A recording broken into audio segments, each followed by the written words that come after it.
नमस्कार दोस्तों, मेरा नाम है सौरभ और स्वागत है आपका मगध एजुकेशन में। यूनियन बजट 2025 को पेश होने में महज अब 35 दिनों से भी कम का वक्त बचा है दोस्तों। ऐसे में मीडिया रपटों के हवाले से, सूत्रों के हवाले से काफ़ी ज़्यादा चर्चा चल रहा है कि जो हमारी फाइनेंस मिनिस्टर है दोस्तों, वो जो लोग अब तक 15 लाख तक यहाँ पे अर्निंग कर रहे हैं, उनको इस बार के यूनियन बजट में टैक्स रिलीफ दिया जाएगा यहाँ पे। और अगर जो ऐसा किया जाता है कि जो लोग 15 लाख तक का भी एनुअली इनकम करते हैं, उनके ऊपर किसी भी प्रकार का कोई इनकम टैक्स नहीं लिया जाता है दोस्तों, तो हमारे देश के अंदर जो एक बहुत बड़ा तबका है मिडिल क्लास, जो कि टैक्स के बोझ के तले दब चुका है दोस्तों, उनको एक बहुत बड़ा रिलीफ मिलने वाला है। आपको बता दें दोस्तों कि Q2 का जो रिजल्ट है वो भी यहाँ पे पेश किया जा चुका है और किसी ने भी नहीं सोचा था कि हमारा जो जीडीपी का इकोनॉमिक स्लोडाउन है वो इतना नीचे चल जाएगा। आप जानकर चौंक जाओगे कि हमारा जो जीडीपी का ग्रोथ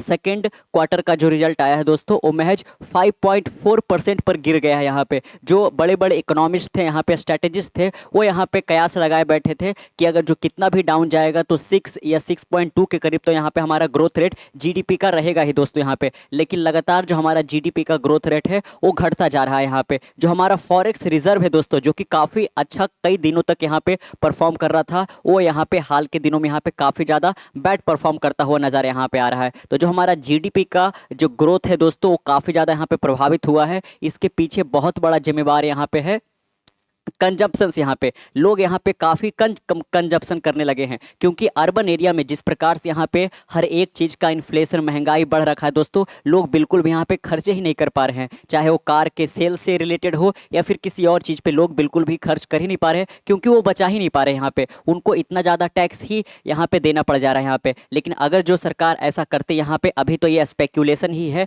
वो कह लीजिए कि जब 1 फरवरी को, जैसा कि आपको ज्ञात ही होगा कि हर कह लीजिए कि यहाँ पे साल 1 फरवरी को जो हमारा यूनियन बजट है वो पेश किया जाता है। तो अब 35 दिनों का ही महज यहाँ पे वक्त बचा हुआ है दोस्तों यहाँ पे। तो इस वीडियो में यही हम देखने की कोशिश करेंगे कि आखिरकार अगर जो ये लाया जाता है कि जो लोग 15 लाख तक यहाँ पे एनुअली इनकम करते हैं, उनके ऊपर अगर जो किसी प्रकार का इनकम टैक्स नहीं लिया जाता है दोस्तों, तो ये कितना ज़्यादा इम्पैक्टफुल रहेगा यहाँ पे। और साथ में यहाँ पे हम आरबीआई का भी एंगल देखेंगे यहाँ पे, क्योंकि आरबीआई पे भी बहुत ज़्यादा यहाँ पे एक तरीके से कह लीजिए कि प्रश्न उठने शुरू हो गए हैं कि जो आरबीआई के गवर्नर शक्तिकांता दास थे, वो कह लीजिए कि यहाँ पे समय रहते रेपो रेट को उन्होंने कम नहीं किया। चूंकि रेपो रेट को कम उन्होंने नहीं किया तो लोगों के लिए लोन लेना काफ़ी ज़्यादा महंगा पड़ रहा था, इसीलिए लोगों ने यहाँ पे लोन लिया ही नहीं। और चूंकि उन्होंने लोन नहीं लिया तो जो कंजप्शन था वो भी घट गया यहाँ पे। और आपको पता ही होगा दोस्तों यहाँ पे कि जो कंजप्शन है वो एक बहुत बड़ा फैक्टर होता है हमारे जीडीपी में यहाँ पे। तो कह लीजिए कि कंजप्शन घटा तो हमारा जो जीडीपी का ग्रोथ है वो भी यहाँ पे घटकर महज 5.4% पर यहाँ पे रह गया है यहाँ पे। तो आप देख सकते हो, income tax may be reduce for those earning up to 15 lakh this union budget. अभी फिलहाल क्या है दोस्तों यहाँ पे, तो हमारे देश के अंदर 2 टैक्स रिजीम यहाँ पे चलते हैं। अगर जो हम नए वाले टैक्स रिजीम की हवाले से यहाँ पे आपको बताएं, तो जो लोग यहाँ पे एनुअली 7 लाख का यहाँ पे इनकम जनरेट करते हैं, उनके ऊपर कह लीजिए कि किसी प्रकार का टैक्स नहीं है। लेकिन 7 लाख से ऊपर का अगर जो इनकम जनरेट करते हैं तो उनके ऊपर टैक्स लगता है। लेकिन आप देख सकते हो कि सरकार अब एक ड्रास्टिकली चेंज यहाँ पे लाने की कोशिश करेगी यहाँ पे, और ये इम्प्लीमेंट होने के बाद ही यहाँ पे पुख्ता हो पाएगा। लेकिन सरकार इसके ऊपर बातचीत करना शुरू कर चुके हैं दोस्तों कि 7 लाख से हम सीधे बढ़ाकर कितना कर देंगे, 15 लाख कर देंगे, ताकि यहाँ पे लोग ज़्यादा से ज़्यादा यहाँ पे खर्च कर सके। यहाँ पे जब हमारे देश के अंदर कंजप्शन बढ़ेगा तो हमारा जो इकोनॉमिक स्लो डाउन यहाँ पे आ रखा है, उसमें कह लिए कि दोस्तों हमें राहत देखने को मिलेगा यहाँ पे। तो इसी के ऊपर हम यहाँ पे चर्चा करेंगे कि आखिरकार यहाँ पे ये जो मीडिया रपटों के हवाले से ये सब जो निकल कर आ रहा है, आखिरकार यहाँ पे इसके पीछे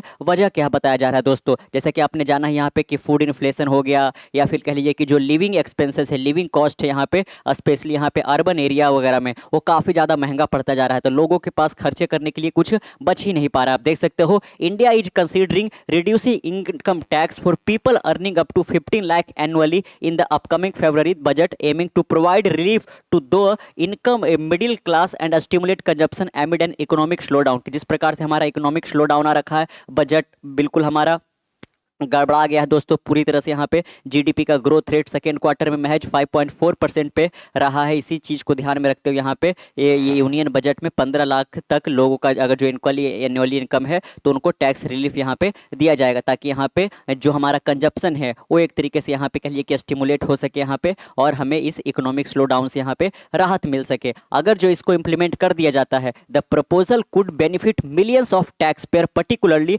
urban resident facing high living expense है दोस्तों। यहाँ पे पर्टिकुलर यहाँ पे जो शहरी इलाकों में यहाँ पे जो निवासी रह रहे हैं, यहाँ पे जो टैक्स पेयर है दोस्तों, यहाँ पे उनके लिए एक बहुत बड़ा यहाँ पे बेनिफिट ये साबित होने जा रहा है। The relief would apply to those opting for the 2020 tax regime which exclude exemption such as those for the housing rental under that system. जैसा कि आप देख सकते हो कि जो लोग यहाँ पे पुराना वाला रिजीम यहाँ पे चूज करते हैं, 2020 वाला रिजीम चूज करते हैं दोस्तों, यहाँ पे जो कि कह लीजिए कि बहुत सारे एग्जाम्पशन को यहाँ पे जैसे कि हाउसिंग रेंटल हो गया, इसके ऊपर एग्जेम्प्ट कर देता है चीज़ें यहाँ पे, और नया वाला करते हैं तो उसके ऊपर किसी प्रकार का एक तरीके से एग्जाम्पशन तो नहीं है। लेकिन आप देख सकते हो कि उधर 3 लाख तक भी यहाँ पे अगर जो इनकम हो रहा था पहले वाले रिजीम में यहाँ पे, तो आपको कह लीजिए टैक्स देना पड़ रहा था। लेकिन नए वाले में इसको बढ़ाकर 7 लाख किया गया था। यहाँ पे आप दोनों में से किसी को भी ऑप्ट कर सकते हो, लेकिन अब इसको बढ़ाने की बात की जा रही है 15 लाख तक यहाँ पे। अगर जो फिलहाल हम यहाँ पे देखें अंडर दैट सिस्टम, यानी कि पुराने वाले रिजीम की बात की जा रही है,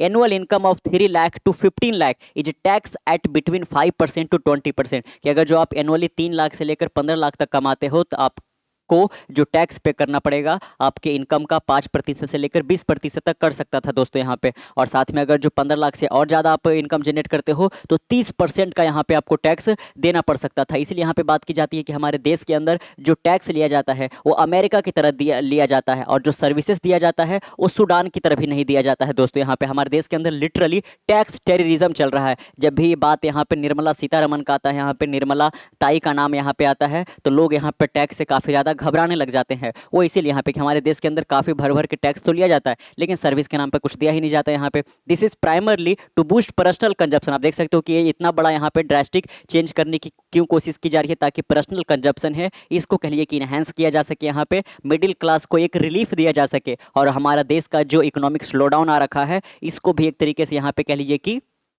बढ़ोतरी की ओर यहाँ पे लेके जाया जा सके। यहाँ पे दोस्तों लिविंग कॉस्ट को काफ़ी घटाने की कोशिश की जाए। यहाँ पे इंडिया जो कि आज के दिनों में यहाँ पे दुनिया का 5वां सबसे बड़ा अर्थव्यवस्था वाला देश बन चुका है दोस्तों, जो कि यहाँ पे पिछले कुछ टाइम से काफ़ी अच्छा यहाँ पे परफॉर्म कर रहा था। लेकिन यहाँ पे आप देख सकते हो कि हाल के दिनों में यहाँ पे इसका जो जीडीपी ग्रोथ रेट है वो काफ़ी ज़्यादा घट चुका है यहाँ पे। और ये जनरली किसके वजह से आ रखा है, तो फूड इन्फ्लेशन, जैसे कि आपके ही एरिया के आजू बाजू में यहाँ पे प्याज का दाम आप पता कर लो, आप आलू का दाम पता कर लो, काफ़ी महंगा हो गया है। तो लोग यहाँ पे फूड पे ही इतना ज़्यादा खर्च कर पा रहे हैं, खर्च कर दे रहे हैं, तो बाकी के यहाँ पे कंजप्शन वो क्या ही करेंगे दोस्तों। Biting into demand for consumer good and even vehicles, यहाँ पे तो जो हमारा व्हीकल्स वगैरह पे है उस पर हम बिल्कुल भी यहाँ पे खर्चे कर ही नहीं पा रहे हैं यहाँ पे। तो इसी चीज़ को यहाँ पे ध्यान में रखते हुए इतना बड़ा यहाँ पे चेंजेस करने की कोशिश की जाएगी यहाँ पे। और साथ में इस बार यहाँ पे जो हमारे आरबीआई गवर्नर है दोस्तों वो भी यहाँ पे चेंज हो गए हैं। यहाँ पे जो शक्तिकांता दास थे उनके ऊपर भी बहुत सारे तरीके के यहाँ पे इल्जामात या फिर एक तरीके से कह लीजिए कि प्रश्न खड़े हो रहे हैं कि जब पूरी दुनिया यहाँ पे अपना रेपो रेट को कम कर रही थी, जैसे कि अमेरिका ऐसा पावरफुल कंट्री ने भी यहाँ पे अपने फेड रेट को घटाया था दोस्तों यहाँ पे 25 बेसिस पॉइंट से, लेकिन हमारे इंडिया के अंदर यहाँ पे लगातार 2 वर्षों से यहाँ पे लगातार यहाँ पे 12 एक तरीके से कह लीजिए कि क्वार्टर तक किसी भी प्रकार के रेपो रेट में यहाँ पे चेंजेस नहीं किया गया। 6.25% जो कि काफ़ी ज़्यादा है, इसी पे स्टैंड आउट करता रहा दोस्तों यहाँ पे। इसीलिए लोगों को लोन लेना काफ़ी ज़्यादा यहाँ पे कह लीजिए कि मुश्किल होने लगा। यहाँ पे लोग बिल्कुल भी लोन नहीं ले रहे थे और हमारा कंजप्शन बहुत ज़्यादा घट गया। इसीलिए यहाँ पे हमारा जो इकोनॉमिक स्लो डाउन है वो यहाँ पे देखने को मिल रहा है। और साथ में यहाँ पे जो हमारा फॉरेक्स रिजर्व है वो भी यहाँ पे लगातार कुछ दिनों से यहाँ पे घटता ही जा रहा है दोस्तों यहाँ पे। तो इसी चीज़ को ध्यान में रखते हुए यहाँ पे इतना बड़ा डिसीजन सरकार की ओर से लेने की जाएगी यहाँ पे। और साथ में हमारे यहाँ पे देश के नए आरबीआई गवर्नर के रूप में यहाँ पे संजीव मल्होत्रा को बनाया जाएगा यहाँ पे। अब आखिरकार ये किस प्रकार से आगे आने वाले दिनों में यहाँ पे डिसीजन लेते हैं, ये कहीं ना कहीं हमारे देश का जो इकोनॉमिक रास्ता है, जो हमारा इकोनॉमिक ट्रैजेक्टरी है, उसको यहाँ पे सेव करने में मदद करेगा यहाँ पे। आपका इस पर क्या ओपिनियन है कि सरकार ये जो इतनी बड़ी डिसीजन यहाँ पे लेने जा रही है यहाँ पे, ये अब वो पूरी तरह से कन्फर्म तो नहीं है, इस पर आपका क्या ओपिनियन है दोस्तों यहाँ पे नीचे कमेंट बॉक्स में जरूर मेंशन कीजिएगा। मिलते कल एक नई वीडियो के साथ, तब तक के लिए keep learning keep growing. This is Saurabh signing off. See you next one. Bye bye.